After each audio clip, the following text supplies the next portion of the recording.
Salut, j'espère que vous allez bien.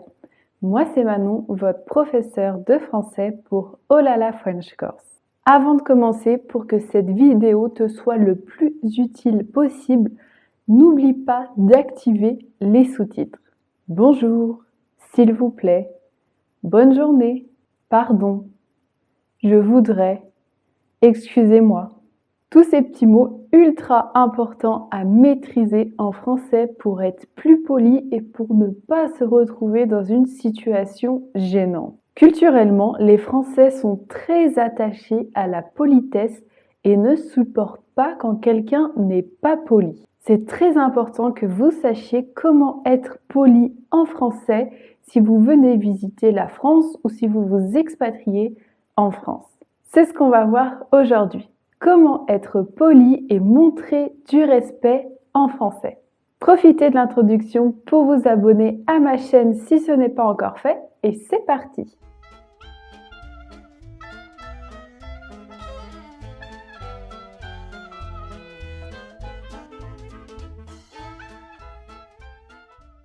Avant toute chose, je vais vous donner un premier conseil pour être poli et montrer du respect en français.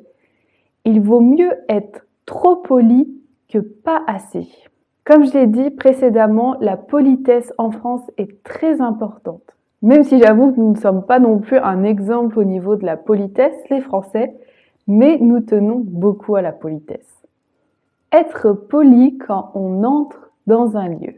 Quand vous entrez dans un lieu et qu'il y a des personnes que vous connaissez ou que vous ne connaissez pas, il faut dire bonjour. Que ce soit dans un magasin, dans un restaurant, au bureau, chez le médecin ou bien des amis, c'est très important de dire bonjour quand on entre dans un lieu. Même si on ne vous répond pas en retour, ce qui peut arriver, ça c'est pas grave, l'important c'est que vous avez été poli. Et s'il fait déjà nuit dehors, on peut remplacer bonjour par bonsoir. Être poli quand on quitte un lieu.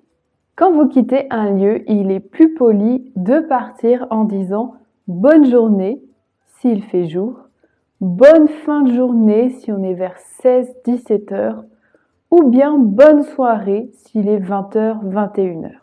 Par exemple, quand vous partez d'un magasin, du restaurant ou même du bureau. Généralement, on dit bonne journée, au revoir. Et si quelqu'un vous l'a déjà dit, on peut répondre merci, à vous aussi, au revoir. Le conditionnel de politesse.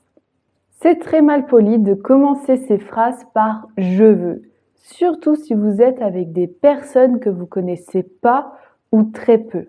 Remplacez je veux par je voudrais.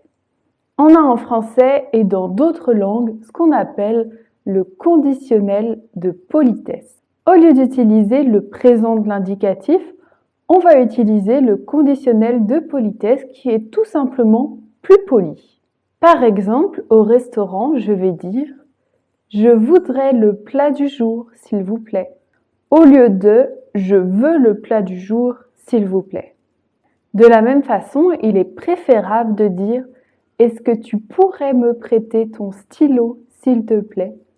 au lieu de « Est-ce que tu peux me prêter ton stylo, s'il te plaît ?» J'en profite pour faire une petite demande. Si vous aimez mon contenu, est-ce que vous pourriez, s'il vous plaît, vous abonner à ma chaîne? Ça m'aide beaucoup dans mon travail et ça me montre votre soutien. Je vous remercie infiniment. S'il vous plaît, la formule magique, comme on l'appelle.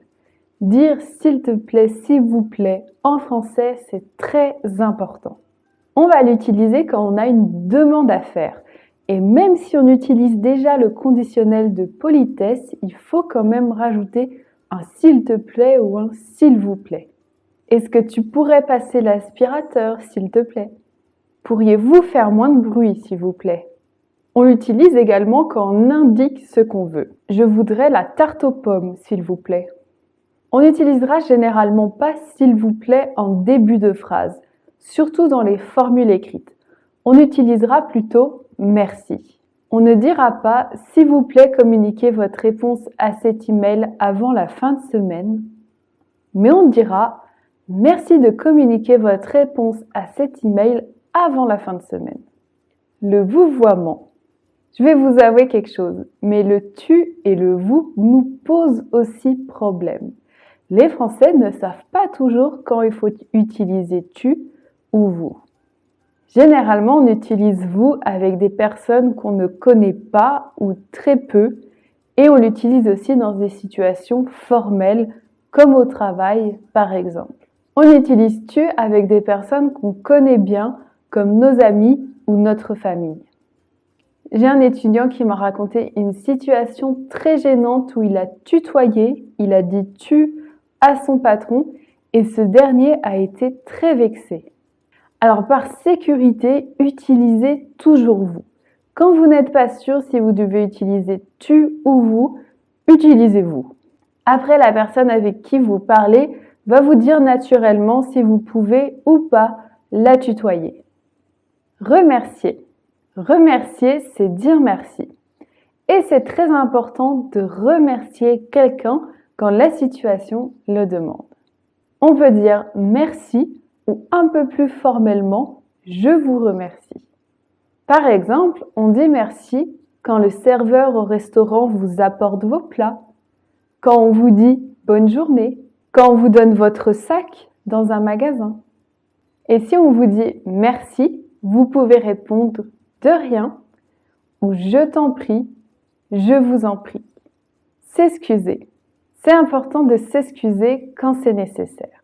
Par exemple, quand vous avez besoin d'un renseignement et que vous interpellez quelqu'un dans la rue ou dans un magasin, c'est mieux de commencer par « Bonjour, excusez-moi, est-ce que vous avez cet article en rouge ?» ou bien « Bonjour, pardon de vous déranger, est-ce que vous pouvez me donner l'heure s'il vous plaît ?» Bien sûr, si vous bousculez quelqu'un ou bien si vous faites tomber quelque chose qui appartient à une personne, c'est aussi important de s'excuser dans cette situation. Voilà, j'espère que cette vidéo vous a plu. Si oui, n'oubliez pas de vous abonner et d'aimer également cette vidéo. N'hésitez pas à commenter aussi ce qui vous surprend au niveau de la politesse et les Français. Je serai très contente de voir vos messages. Et je vous dis à très bientôt pour de nouvelles aventures, en français bien sûr.